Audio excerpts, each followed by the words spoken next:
Selamat siang, Shalom. Perkenalkan, nama saya Maria Fitria Nurwe. Saya dari Prodi Keperawatan kelas C.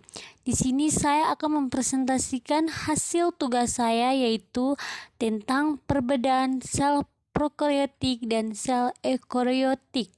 Saya ambil yang pertama, prokaryotik.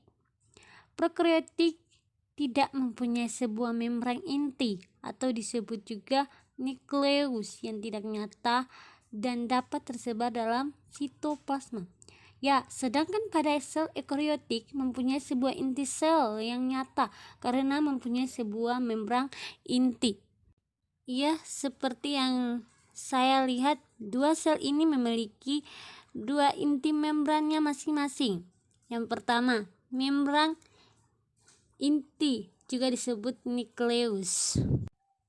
Seperti yang saya ketahui, nukleus ini juga memiliki dua lapisan membran yang memiliki inti sel yang terdapat dalam sitoplasma. Karena di dalam sitoplasma ada bagian-bagian sel yang terbungkus intinya sitoskeleton. Sedangkan eukaryotik intinya seperti nukleus yang berbentuk sangat bulat dan memiliki fungsi yang sangat vital bagi sel-sel. Saya akan masuk dengan fungsi-fungsi selnya lagi. Ada banyak sel-sel, tapi saya akan menjelaskan tentang fungsi selnya dulu.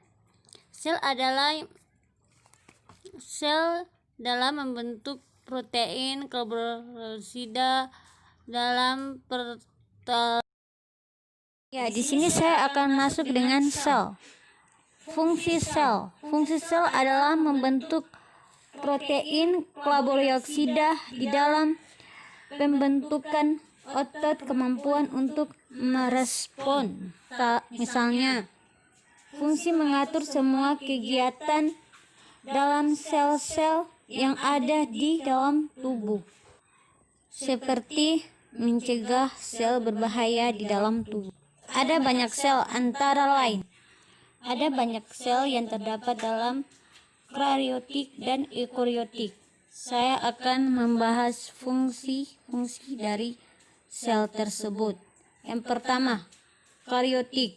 Fungsi sel yang pertama dari prokaryotik, pili atau pilus, adalah struktur yang membentuk seperti rambut-rambut halus yang menonjol dari dinding sel. Pili tersusun dari protein dan banyak terdapat dalam bakteri gram negatif. Pili mirip dengan flagellum, tetapi lebih pendek, kaku, diameter lebih kecil, dan jumlahnya jauh lebih banyak. Fungsi pili adalah sebagai tempat masuknya materi genetik selama perkawinan dan membantu melekatkan diri pada jaringan hewan atau tumbuhan. Pili bukan sebagai alat gerak. Terdapat pula fimbria yang merupakan pili tetapi lebih pendek. Yang kedua, plasma. Sel plasma adalah DNA atau ekstrakromosomal yang berukuran lebih kecil dari kromosom dan membentuk sekular. DNA pada plasma mampu direfleksikan sendiri. Jumlah dan ukuran plasmat pada sel bervariasi bergantung pada jenis plasmat yang dimiliki. Fungsi plasmat adalah membawa sifat non-esensial dari DNA yang memberi keuntungan pada sel prokaryotik seperti resistensi antibiotik, virulensi, kemampuan dan menyebabkan penyakit, dan konjungsi sebagai plasmat dengan sel prokaryotik lain. Non-esensial berarti tidak berperan secara langsung di dalam metabolisme dan segala aktivitas. Ketiga, ribosom. Sel ribosom adalah mesin nanosintesis protein sel prokaryotik yang memiliki banyak ribosom.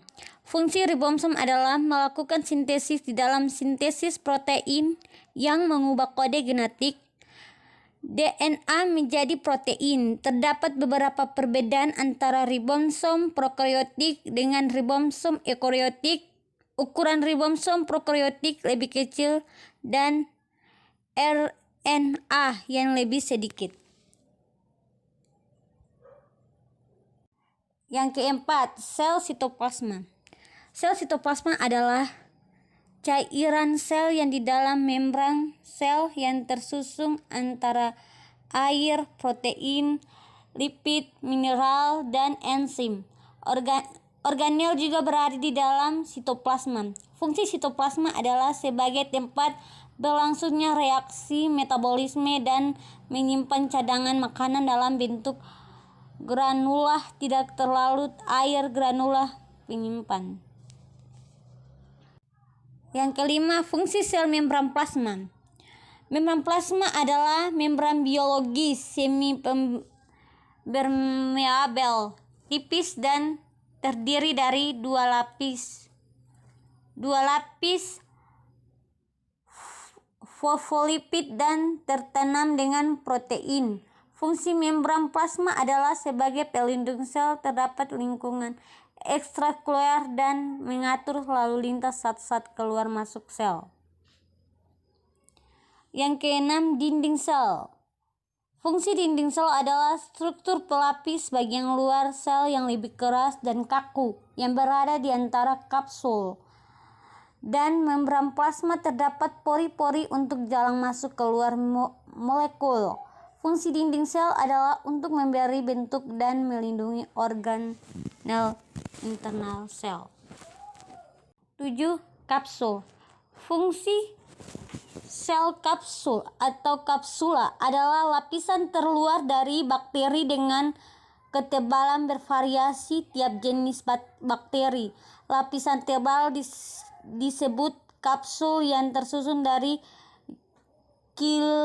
glikoprotein dan biasanya terdapat pada bakteri pembawa penyakit bersifat patogen. Sedangkan lapisan tipis tersebut lapisan lendir yang tersusun dari air dan poliskarida dan biasanya terdapat pada bakteri bersifat saproba mendapatkan makanan dari sisa organisme lainnya. 8. Fungsi sel flagela. Sel flagela adalah struktur seperti cambuk yang memungkinkan sel untuk bergerak pada prokariotik. Struktur flagela sangat sederhana dibandingkan pada sel eukariotik karena hanya terdiri dari serat tunggal protein flagellin. Fungsi flagela adalah berbagai alat gerak sel. Gerak flagela prokariotik seperti memutar-mutar. 9. Sel nukleus. Sel nukleus adalah wilayah sel yang tipis, transparan, dan berisi DNA primer. Nukleus yang merupakan pusat utama transkripsi dan replaksi DNA. Bentuknya tidak beraturan dengan ukuran nukleus, bervariasi bergantung pada jenis sel.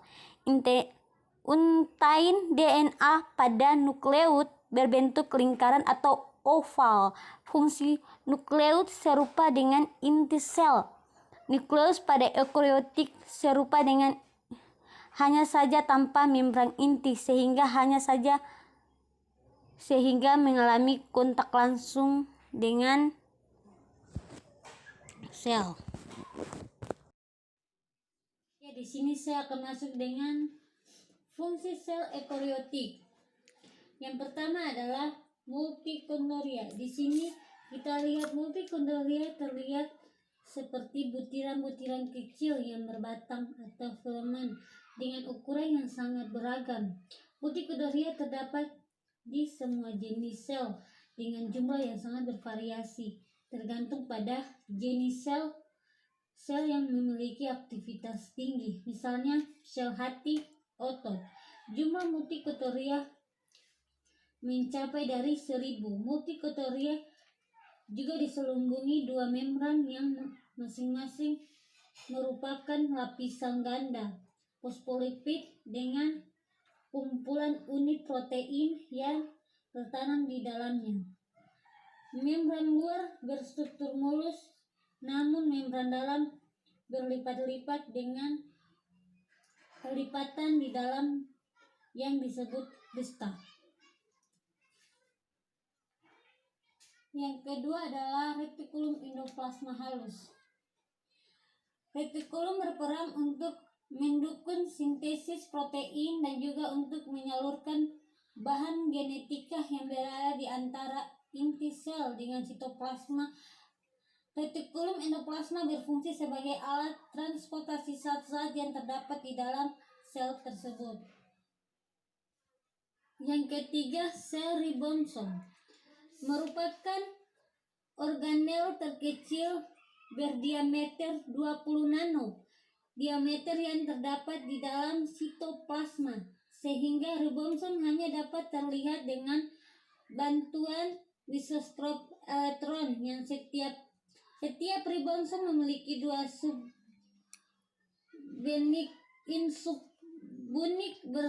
terbesar dan yang satu bunit terkecil. Kedua subbunit tersebut akan bersatu di dalam proses sintesis protein, tetapi setelah terpecah setelah sintesis protein selesai, ada dua jenis ribosom. Yang pertama adalah ribosom yang terdapat sitoplasma dan yang kedua adalah ribosom yang terikat dan melekat pada retikulum endoplasma. Lalu perbedaannya di mana? Ribosom yang melekat pada retikulum endoplasma dan berperan di dalam sintesis protein sekaliskan. Yang keempat, sel retikulum endoplasma kasar. Sel retikulum endoplasma kasar terdapat dari bintik-bintik yang merupakan ribosom. Ribosom ini berperan di dalam sintesis protein. Maka fungsi utama retikulum kasar adalah sebagai tempat sintesis protein. Sedangkan bagian-bagian retikulum endoplasma yang tidak diselimuti oleh ribosom disebut juga retikulum endoplasma halus. Fungsinya adalah untuk membentuk lemak dan stroil sel-sel yang sebagian besar terdiri dari retikulum endoplasma halus yang terdapat di beberapa organ seperti hati. Sel nukleus. Sel nukleus adalah termasuk membran rangkap karena ada membran luar dan membran dalam. Bagian luar itu disebut membran inti. Kemudian bagian-bagian dalam itu ada nukleoplasma, cairan inti, dan nukleus anak inti. Dan ribosom ini bagian-bagian dari nukleus. Kita mulai yang di bawah membran inti. Membran inti atau selaput-selaput inti memiliki fosfolipid sama dengan membran plasma ya. Bedanya di fosfolipid. Ini fungsi membran ini membantu mempertahankan bentuk nukleus karena di luar jadi biasanya proteksi melindungi nukleus tersebut. Yang keenam adalah sel aparatus Golgi. Sel aparatus Golgi adalah sistem membran tubular yang mengubah protein untuk membentuk fungsi tertentu. Protein akan ditransfer ke aparatus Golgi setelah dirakit ribosom. Setelah protein menerima modifikasi yang diperlukan, mereka diurutkan dalam Golgi dan dikirim ke tujuan yang tepat tempat mereka dengan cara ini. Kita masuk yang ketujuh adalah sel sentriol. Sel sentriol adalah organ yang spesial karena hanya dimiliki oleh sel hewan dan beberapa sel tumbuhan, tetapi tidak berbiji dan berbulu. Seperti apakah sentriol tersebut dan bagaimana struktur dan fungsinya? Kenapa dia ada di sel hewan saja? Kita lihat struktur fungsi sentriol di dalam sel sentriol tersebut. Seperti batang bambu, dan dia hanya di sel-sel hewan, sel tumbuhan, dan tidak semua di sel tumbuhan, hanya beberapa saja. Yang kedelapan adalah sel lisosom. Sel lisosom adalah organel sel yang berupa kanton yang terikat membran yang berisi enzim hidrolitik yang berguna untuk mengontrol pencernaan intraseluler pada berbagai keadaan lisosom. Yang kesembilan adalah sitoplasma. Sel sitoplasma adalah bagian dari sel yang berada di nukleus dan membran plasma. Jadi sitoplasma mencakup dua hal. Yang pertama, organel dari sel. Yang kedua, struktur-struktur kecil yang di dalam sel yang memiliki bentuk dan fungsi yang berada. Lalu selain organel sitoplasma itu tersusun yang namanya sitosol. Sitosol adalah bagian luar dari sitoplasma yang mengelilingi organ tersebut. Yang ke-10 adalah sel membran sel. Fungsi membran sel adalah menjadi perantara komunikasi sel. Hal ini karena pada membran sel terdapat reseptor protein yang meningkat berbagai senyawa-senyawa dalam tubuh. Membran sel juga merupakan unit terkecil yang membentuk manusia dan sangat berperan di dalam setiap tumbuhan dan berkembang. Ada juga serupa seperti tumbuh sel juga terdiri dari berbagai organ yang berfungsi untuk membantu kinerja dan kehidupan sel di dalam menyokong kehidupan. Ya, di sini saya akan masuk dengan biologi sel. Biologi sel adalah kumpulan materi yang paling sederhana yang dapat hidup dan merupakan unit penyusun semua makhluk hidup. Sel yang sama dikelompokkan menjadi jaringan yang membangun organ dan kemudian sistem organ yang membentuk tubuh organisme tersebut. Misalnya, sel mampu melakukan semua aktivitas kehidupan, sebagian besar reaksi kimia untuk memperkuat tubuh kita tanpa adanya sel. Saya akan masuk dengan cabang biologi atau genetika. Genetika adalah cabang biologi yang menyangkut dengan perwarisan sifat, hereditas, dan variasi. Pengertian genetika adalah cabang biologi yang berhubungan dengan pewarisan sifat dan ekspresi sifat-sifat menurun. Ya, seperti yang saya ketahui, genetika ini juga merupakan ilmu yang menganalisis unit keturunan dan perumpamaan pengaturan dari berbagai fungsi fisiologis yang membentuk organisme yang terdiri dari unit keturunan. Fisiologi manusia, fisiologi tumbuhan, fisiologi hewan. Ya, sampai di sini materi yang saya bawakan. Semoga bermanfaat bagi yang menonton. Terima kasih.